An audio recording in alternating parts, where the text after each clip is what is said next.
পৃথিবীর নারী শক্তি হলো এমন এক শক্তি যা সৃষ্টি করে আরেকটি প্রাণী।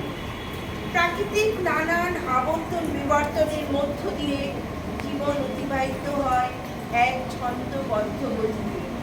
পৃথিবীর এই রঙ্গমঞ্চে যেখানে মানুষ নামক অভিনেতারা অভিনয় করে চলে, কিন্তু বর্তমান সভ্য সমাজ আজ এক ভয়ঙ্কর দানবের ত্রাণে সন্ত্রস্ত। আজ স্বাধীনতার ৭৮তম বর্ষে এসেও নারী পেয়েছে কি তার প্রকৃত স্বাধীনতা?